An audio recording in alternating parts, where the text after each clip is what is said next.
Welcome to Everything Co-op, bringing you information on how cooperatives can help improve your quality of life. This show is being sponsored by the National Co-op Bank, NCB.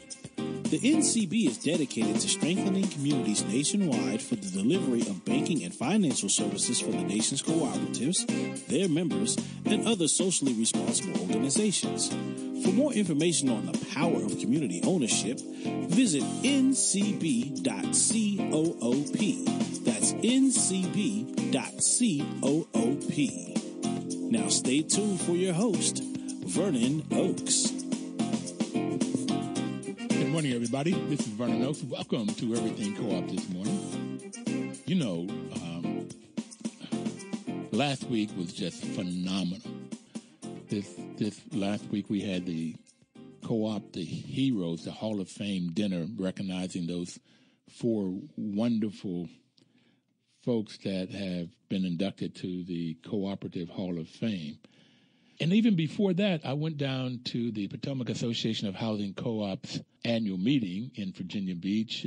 They asked me to be their keynote speaker, which I was really proud to do. And I taught a class about the financial clinic about housing co-ops. You know, they honored me with a Lifetime Achievement Award.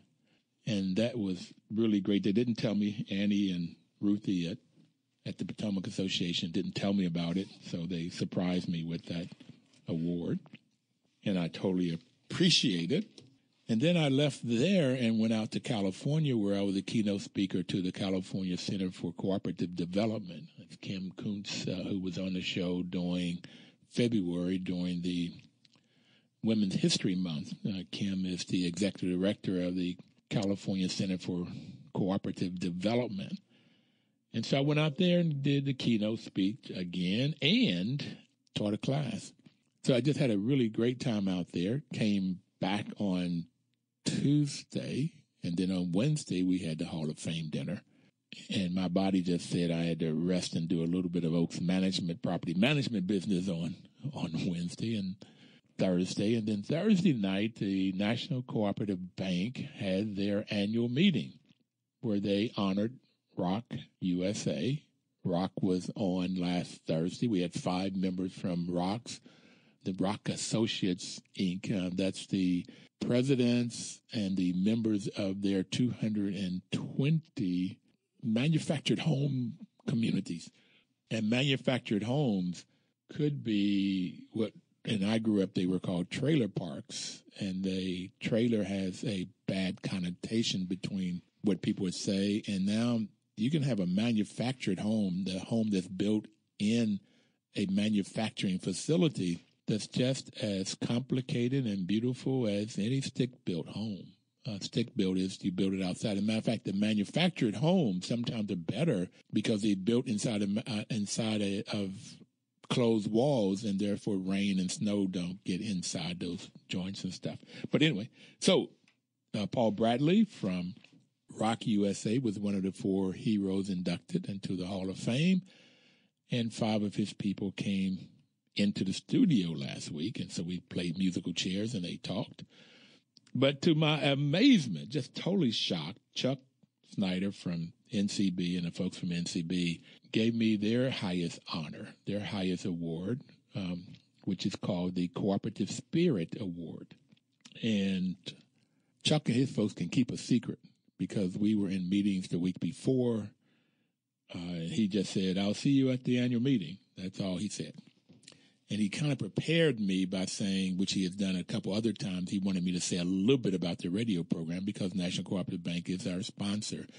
They're the ones that have not only sponsored us financially, but they really have been there for us to inspire Pat Norton and I. Pat is the brains behind this organization, this Everything Co-op. She gets it done and schedules the folks and sends out press releases and then edits each of the shows.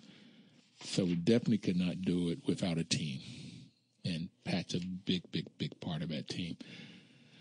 So I was honored twice last week, or with the week and a half, and just totally surprised in both cases, humbled and surprised.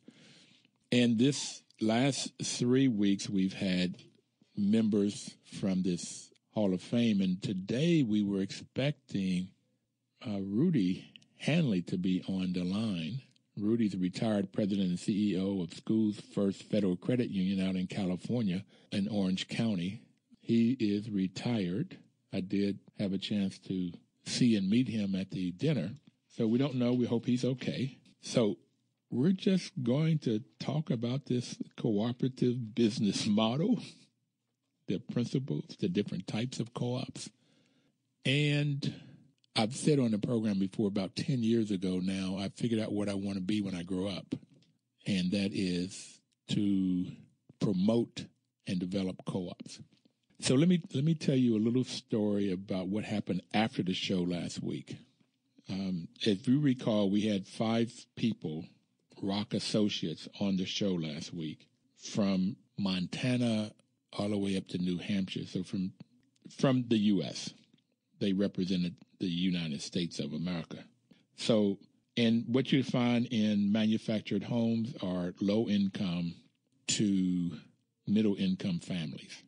And in the studio, we had 4 white folk and 1 Mexican-American. Natividad was the Mexican-American up in New Hampshire. So we talked about, on the show, their different communities. We talked about their communities and the things that they have gotten out of forming co-ops, where in these communities, what would happen is the resident would own their manufactured home, and then they would pay a landlord rent to place that manufactured home on land.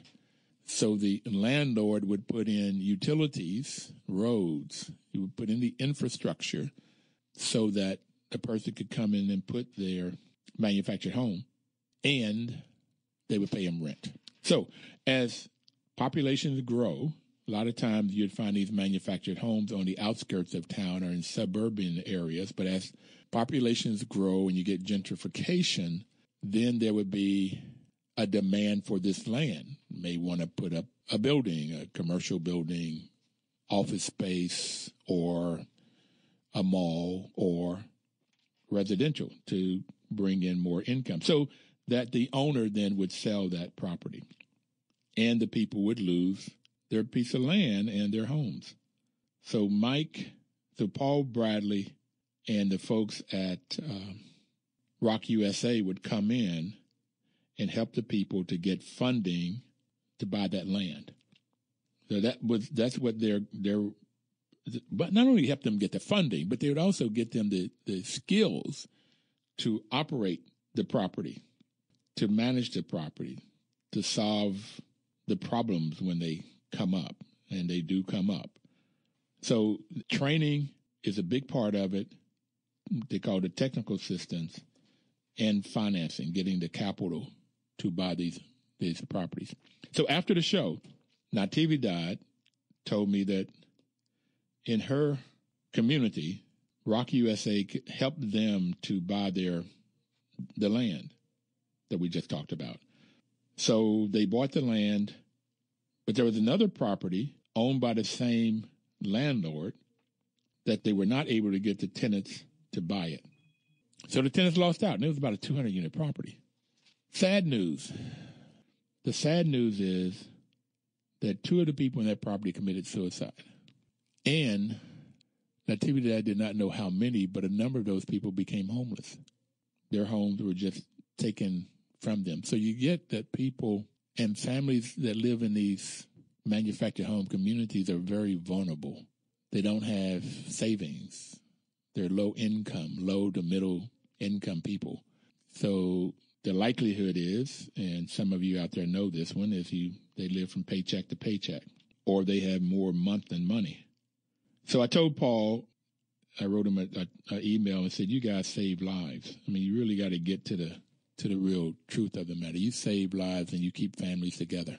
What we talked about in here in the studio last week was the benefits to the families when Paul and them come in and help them to buy their property, help them to learn how to manage their community, manage their business, how to resolve conflict when it happens.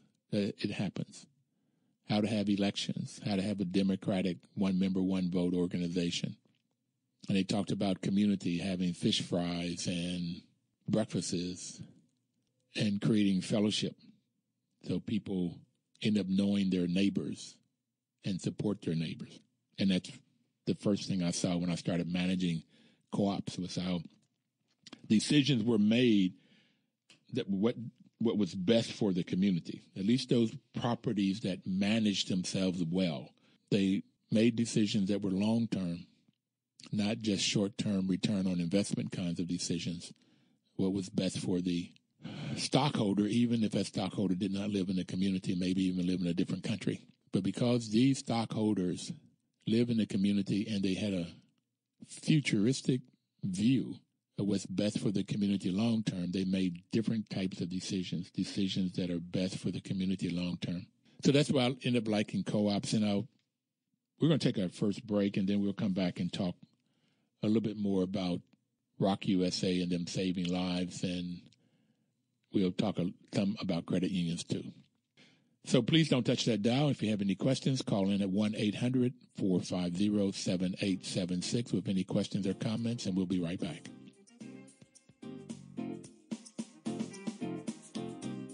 Washington, D.C.'s News Talk, 1450 AM WOL and 95.9 FM.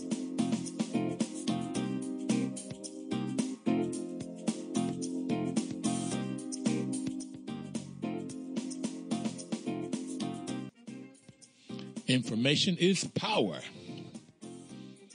And that's why WOL makes a very, very good partner. The reason that we are having this show and the National Co-op Bank sponsors it is to give you information about co-ops. So that if you use the information, you get power. Using the information gives the power. The information by itself doesn't give you the power. Papa Sin, the first week we were on the show, brought that out. Papa Sin from Senegal, that it takes action. It's sort of like you need something to strike the gasoline to give the gasoline power. Gas by itself in a container is stored power, but it's not power in action. So information is stored power. Put action to it, and that's where you get the real power. So we were talking about the power that Rock USA, Paul Bradley and company, all of the folks up there are using to help communities. And what did not come out on the show last week, came out after the show, was when they are not able to get the residents to buy their property. There's dire consequences of death and families becoming homeless. So it was a lot to celebrate last week with all of the 220 communities that they have helped to save and bring life to and energize, and their power in action. What's not talked about was those communities that they have not been able to save, if you will, those families that have gotten lost or homeless. I heard Congressman Ellison say once that a home to a family is like a bowl to making a cake. He said, have you ever tried to make a cake without a bowl? I mean, break some eggs and open them up and put some flour on it and some vanilla extract and just all of the ingredients, and you just have it on the counter somewhere just spilling over without the bowl that contains all of the ingredients. He said you end up with a mess all over the kitchen. He said that's synonymous to a house, to a family. A house is where everybody comes and eats and shares and celebrate happy time and mourn sad times, but they do it together. And without the house, you end up with a mess. Homeless folks, people, kids running the streets or in jail or worse, or death. So I just wrote Paul an email saying, you guys do a great job. Y'all save lives. It's bigger than just bigger than just saying, okay, we have a community that works now. And that's awesome. That's worth celebrating. But saving lives is worth celebrating, too. Now, I found out there on the show there's about 50,000 of these manufactured homes, parks, communities in the United States. 50,000. They have 220 of them that they've helped. And they say about 2% of them turn hands every year. So my math, 2% times 50,000 is about 1,000 of these homes that are sold off every year. So in 10 years, they've got 220, so let's say 25 a year. So they've gotten 25 of the 1,000 a year. And that's really worth celebrating. That is awesome, awesome, awesome work. And there's 975 of them that get sold off.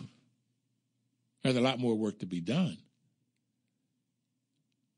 And that just takes more money, more resources, more time, more technical assistance, capital to buy the land, people to help with the assisting, with the technical support to teach the folks on the ground how to manage their business. A lot to celebrate and a lot to do. So Paul said it would take about $20 million to do. I talked about 250 a year. 25% of those that come up. 25% of the 1,000 that comes up. 250 a year over a 10-year period would be 2,500. When 2,500 over 50,000, about 0.5% maybe. So still a lot of folks out there that's dependent on the landlord, dependent on in the feudal system it was called the lord. Dependent on, in slavery, what were they called? The master. Somebody over you that you're dependent on for your livelihood, for your life. If you get a good master, it's cool. You're good. If you get a bad one, you pay dearly. So the corporate model helps people to have control over their life, control over their destiny. I saw that sign at Greenbelt Homes. Cooperatives give people the opportunity to control their destiny. Right here, close to the studio, Greenbelt, Maryland. Right where BWI Parkway 295 intersects with 495 going north from D.C. Greenbelt Homes built in the 30s and 40s. 1,600 homes, very vibrant community, very vibrant co-op. Built for low-income and middle-income people, teaching them how to control their business. And it's a big business, 1,600 homes, particularly now. When they built it, it was out in the wilderness from D.C. in the 30s and 40s. Right now, it's in the suburbs of D.C. So, yeah, 50,000 of these manufactured home parks. Rock USA, friends, partners have reached 220 of them in 10 years. I'm trying to say, what would it take to do 10 times more, 12 times more? What about 2,500 in the next 10 years? Still a small percentage of the total, but help a lot of families, a lot of kids, save lives. Dame Pauline Green said that co-ops help people to come out of poverty with dignity, and that's the dignity. That's what we saw in this studio last week. We saw the smiles, the empowerment of people have control over their own lives, control over their homes, control over their family, not dependent on a master, a lord, a landowner.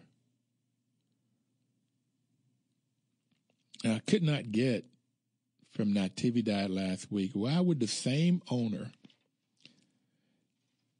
the 90-unit property that she lives in that he sold to the residents, The 200 unit he sold to a corporation. If he's going to get the same money, why wouldn't he sell to the residents? I don't know the details. If the same money or if it happened quicker, I don't know what he was looking for in the transaction. But he sold to a corporation, ended up in 2 suicides and homeless people. When he sold to the residents, you've got people living there that have control over their destinies.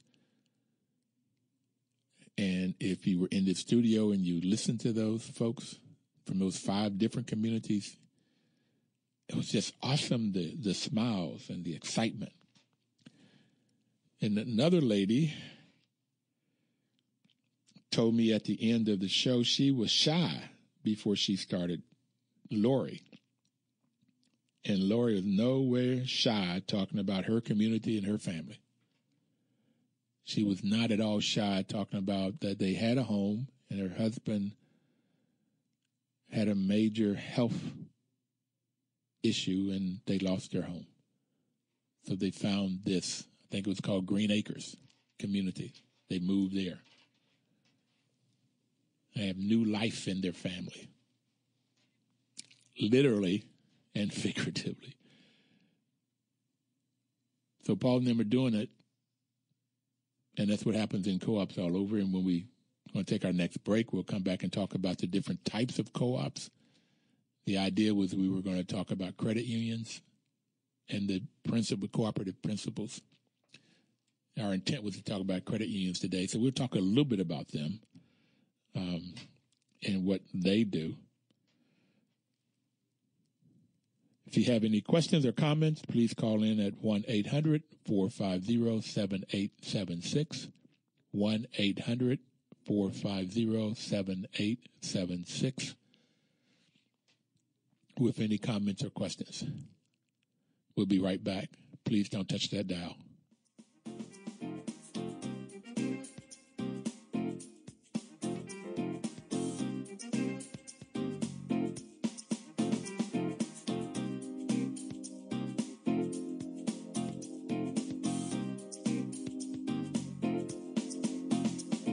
Washington, D.C.'s News Talk, 1450 AM WOF and 95.9 FM.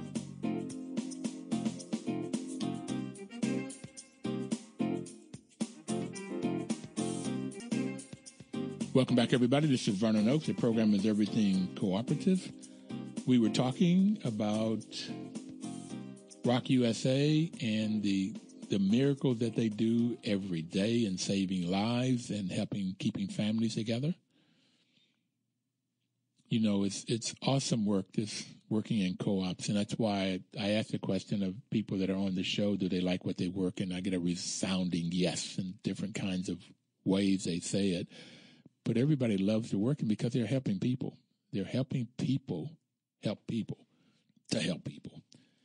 Paul Bradley and the folks at Rock USA are helping communities. So they end up training boards of directors and members how to manage their properties. And then these members, they end up helping these boards help the members in the community. And then they created an organization called Rock Associates. So these 5 members that came on the show last week, they end up going out and helping other communities. They help the communities that they talk, the 220 communities that they talk and figure out what best practices are, how they can support each other. And then they go out and they can help create other communities. People helping people helping people. So that's why people really love working in this business. So if you want a business, if you want to work and you want to be in an organization that really helps people and you really feel good about it. And we had a lady on this show from Finland, and Finland this year won the United Nations Covenant Award of being the happiest people in the world. In Finland, a cold country. So I didn't quite understand it when I was talking to Marinja. And she said that there are 25% of the households in Finland belong to cooperatives, and she belonged to 3 different co-ops, as I do: credit union, housing co-op. I'm going to join REI. Oh, I belong to CPA, Community Purchasing Alliance. And I'm looking to join REI. So I've had people on the program say that they, particularly in farm country, they may belong to 5 different co-ops. So she said, this from Finland, that the reason that people in Finland are happy is because they belong to co-ops. And they help people. So there are 4 different types of co-ops that you could join or start or do business with. The first type are worker co-ops. If the employees own or control the business, it's called a worker cooperative. If the owners are the employees, the workers. So that could be any business you can think of. Suppose Fannie Mae was an employee-owned company, or IBM, Ford. All of these small businesses, particularly those businesses owned by baby boomers. Too often those businesses shut down because they don't have anybody to buy them. But if we could get organizations like the Rock USAs of the world to come in, and the U.S. Federation of Worker Cooperatives are doing this work, and there's more room for it to be done, if it could help the employees buy the business. If the employees buy the business stay in place. The workers normally live in the community, so the money stays in the community, and it turns around 5 to 8 times, so the community is better off, as opposed to if this is owned by somebody who lives outside the community and they take the profits out of the community. So the employees are much better off. They normally make more money. They have better benefits. They also run more efficiently because they know how to make the business run, because they're down there doing it, whatever the doing is of that particular business. So it seems like it makes perfect sense to have the employees own the business. I also went out to Cincinnati with union co-op, Cincinnati Union Cooperative Movement. I didn't understand why unions, it seemed like to me if you had a co-op and the employees owned the business, you wouldn't need a union. But what I was told, and it makes perfect sense, because of my experience with housing co-ops, is sometimes you get members that get greedy just like shareholders get greedy. I mean, presidents or treasurers, they get greedy and they'll want either for control or for money or both. So if you have a union in there, it also helps to make sure that things work according to policies and procedures. So that made really, really perfect sense. You have checks and balances. The more checks and balances you have, I think the better off an organization is. So that's worker co-ops, any kind of business, and a huge shout out for unions and the role that they can play in this. Next type of business is a consumer business. That's owned and controlled by the people that uses the products or services. Examples, housing co-ops. These manufactured homes. They're owned and controlled by the people that uses the facilities, that uses the apartments, that uses the manufactured homes. They own and control it. The consumer does. Credit union is another example. Owned and controlled by the members that put their deposits into a credit union, have checking accounts there, get loans there. In this world of consumer co-ops, you have a clinic, a health clinic in Madison, Wisconsin, that's owned and controlled by the patients. So the policies are patient-centric, not some investor. We're going to do something that gives the investor most money, most return. That may be good for the patient, may not be. But in this case, the patients are the ones that are setting up. Here's how this works. This is how to make it work for the patients, for the members of the credit union, for the housing, manufactured homes, or multifamily housing. And every now and then there's a scattered site. It could be just homes in a community, and then people come together to create a co-op. So what you have in a consumer cooperative is the focus is on what's best for the member. And I think it was Share Credit that was on that said their motto is people first, planet second, and profit third. People, planet, profit. Profit's important. I've learned this in working on nonprofit boards, is if you do not end up with more money at the end of the day or the year or the month than you spent, you're eventually going to go out of business. And if you end up with less money, a deficit, then you will go out of business. So making a surplus or profit, yeah, you have to do it to grow, to sustain the business, to replace the equipment or land or so forth. You have to have more coming in than going out. So profit is important, but it's just not the most important when it comes to cooperatives. People first, planet second, and profit. We're in a shareholder world. This is not true for all capitalistic businesses. But for the most part, they are profit first, profit second, and profit third. That's what they're interested in. If they're interested in the customer, is because it'll give them the most profit. If they're interested in employees, it's because it'll give them the most profit. But there's always this contention, this struggle between the owner and the employee. Unless it's the owner are the employees. But if you go all the way back to the feudal systems, you had the land barons and you had the peasants. And the land barons were trying to give the peasants as little as possible and extract as much work out of them as possible. And up pops slavery. That's exactly what slavery does. How do you extract the most out of the worker? If that's with a whip or a carrot, how do you extract the most out of the worker and give them as little in return as possible? Slavery. Then you go, this capitalistic system,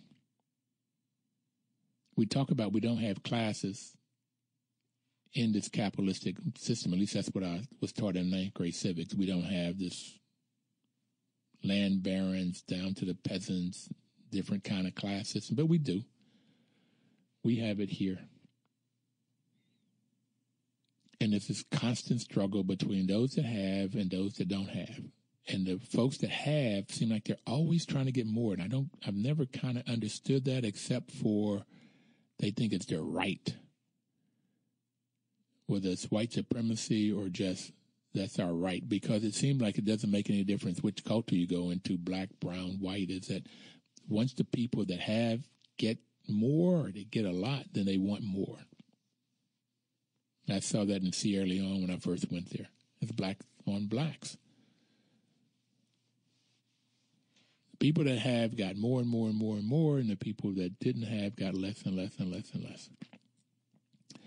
This cooperative world, the owners are the members. And that's why in the cooperative world, the employee can get more. Or in a housing situation, the housing co-ops, the rent, particularly over time, is a lot less because they make better decisions. They get better control over it. They don't have the profit motive. Start to say greed. And just profit by itself is not necessarily greed, but they don't have the profit motive. So they're not trying to make a profit, so they don't have to have increases on top of increases on top of increases of the profit side. Profits out of it. So it's how do you get enough money to pay all your expenses plus have some savings for future investments. So this co-op model works. So we talked about the worker cooperative and the consumer cooperative. And the next two are, well, food co-ops, by the way, could be an employee-owned food co-op, worker cooperative, or it could be a consumer cooperative where the people that buy the food in this business own the business. And I've heard of several of them, and I have one on the show where the food co-op could be a hybrid. It could be both a worker co-op, and the one I think in Seattle, the consumers own 60% of the business and the workers own 40% of the business. So you could have that hybrid. So the next two are the purchasing cooperative and the marketing co-op. And I think a lot of times it's like a farmer. A farmer could belong to a purchasing co-op and a marketing co-op, two different businesses. The purchasing co-ops helps the farmer to buy what they need in order to produce the food or the livestock or whatever they're producing. Okay. And they can normally buy it at a lower price and get better quality. And if it belongs to a marketing co-op, then they can sell those products to different markets and get a better price for their product. So we're going to take our final break for the day, and we'll be right back, and we'll talk more about these different types of co-ops, and we'll spend a little bit more time talking about credit unions. But we'll be right back. Don't touch that dial.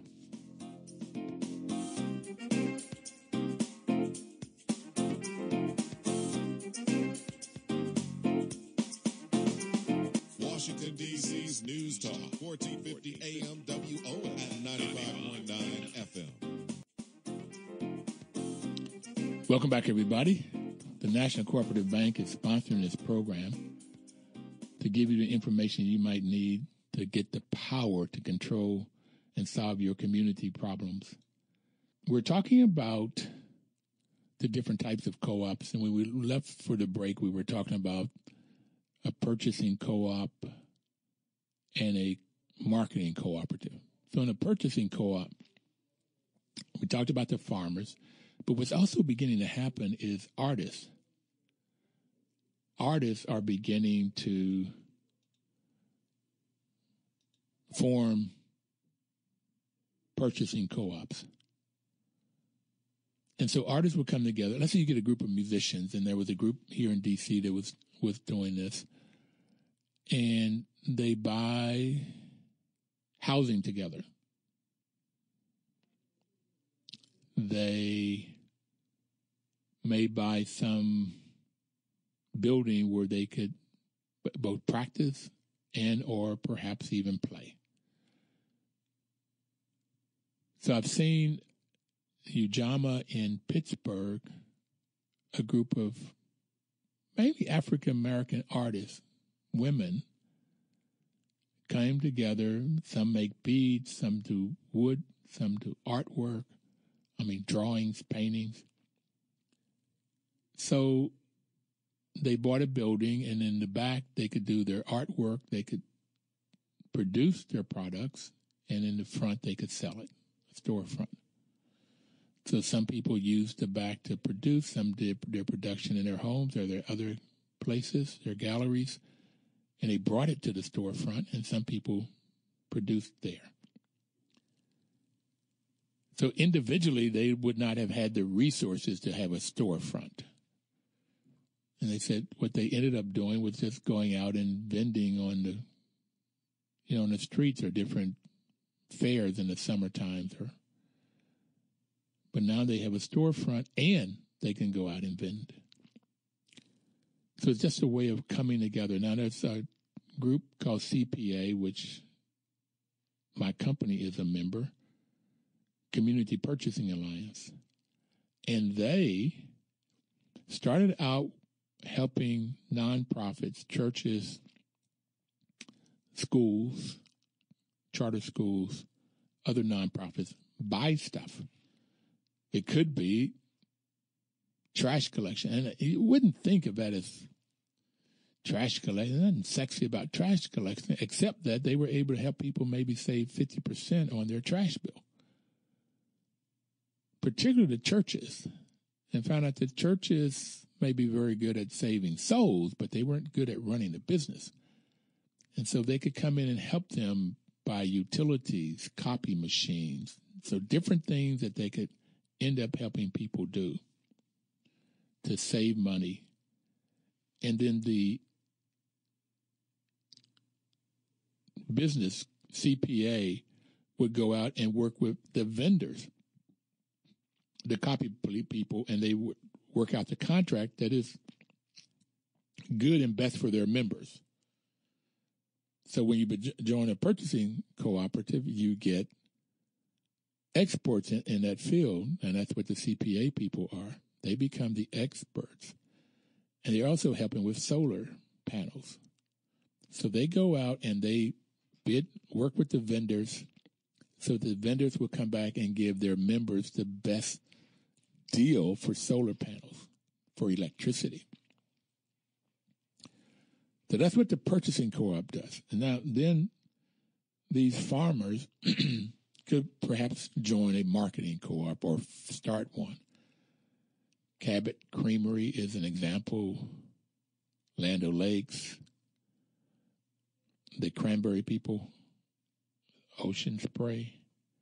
They're all marketing co-ops where the farmers will take their cranberries or their milk or whatever they're producing, and the marketing co-op will add value to them and then market them. They add value by making cheese or the milk products or the cranberry juice or whatever they may make, cranberry sauce. So they add value so that the farmer gets a bigger, better price and a more stable price for his products. And this marketing co-op gets the expertise for dealing with all of these different markets and creating contracts that are good and best for their farmer, their members. Looks like a win-win. Now, the Department of Agriculture knows the most about co-ops that I have found in the federal government. HUD used to know a whole lot about them. They don't know as much, the people there. I never have understood, and I've asked this question on the air several times, is why is it that housing co-ops outperform apartment buildings in every aspect you can think of, every variable? The only one it doesn't give money, the housing co-op doesn't give money to the land barons, the capitalists. If they're the profit, it gives it back to its members. But everything else, the plants, the physical plants better off. The roofs are normally better, the windows are better, the hallways, the grounds are normally better because the people in the co-op will make decisions that it's what makes that physical plant better. The people inside have a sense of community, not only because they know their neighbors and they help each other out, they also have a voice. They have a say in what goes on in the co-op. They also learn how to work with police, politicians. They learn the importance of voting, one member, one vote. So it's just much better off. They make a profit, so it's better financially. They get a bigger profit. And some of the research that have been done talks about, I think it was 7.1% return that they got off of the money they invested over time. But they did not include in a co-op, you get to write off the property taxes that you pay, your percentage of the property taxes, and you get to write off your percentage of the interest. Apartments, you don't get that. There's no write-offs. The other thing is, if there is a savings in rent, it's called an opportunity cost. If you live in an apartment in Atlanta, one of the properties they looked at was a property in Atlanta where a two-bedroom was running $500 a month.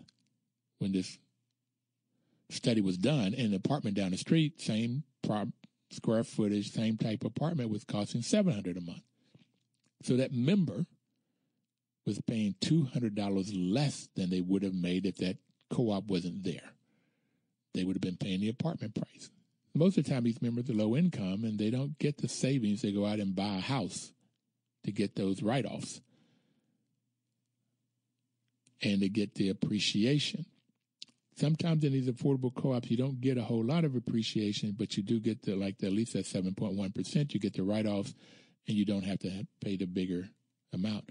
But if you had taken the 2% of $200 per month that they saved, plus the write-offs, the return on their investment would have been in 80, 90, 100% return on investment, if not 200 or 300% return on investment by being in a co-op. So every variable you could think of, the co-op outperformed the apartment building. But the federal government is not putting money in the co-ops.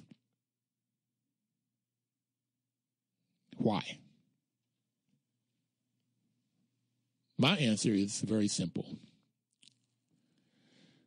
Citizens United came along, they got that passed so that people with money could buy politicians, and when they buy those politicians make policies and procedures that help out the rich. Yeah, it seems to be that simple, that cycle.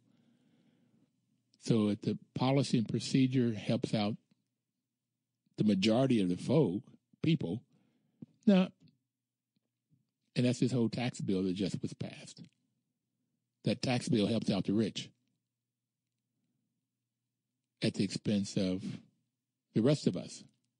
Now, if you make $1 billion, if you have $1 billion worth of assets or more, then I'm not talking to you. The rest of us is those that have less than $1 billion, probably less than $2 or $3 billion in assets. Because those are the folks that are making the money. Now, this is just not a U.S. problem, by the way. It's a world problem. Oxfam did a study that said that 82% of every new dollar made in 2017 went to the wealthy, the 1%ers around the world. The bottom 50%, in the U.S., that bottom 50% are people that make between $0 a month, a year, and $51,000. 50% of Americans are in that category, and 51,000 in D.C. don't get you very much. New York, California, it just does not buy. It's the working poor. Poverty is in the 27, 28,000 is what the government says. But you can be still poor, making $50,000 if you've gotten $2,000 worth of housing costs and all of the different costs that it takes to live in the Washington, D.C. metropolitan area, New York, San Francisco, Los Angeles. So co-ops are an answer. Matter of fact, it's the only answer that I know of. But we've got to get politicians in place, and please get out and vote. We've got to get politicians in place that would create policies like how HUD spends its money, or how Department of Agriculture spends their monies, what kind of tax breaks, tax reform we really get. So one group said that the tax law that they just passed transfer more wealth to the rich. It only surpasses slavery. Slavery gave a lot more money to the rich than the poor, and this tax does the same thing.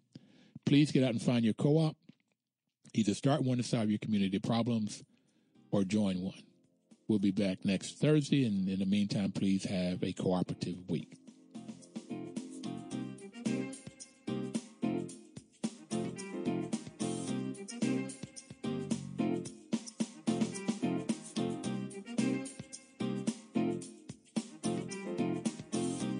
Washington, D.C.'s News Talk, 1450 AM WOL and 95.9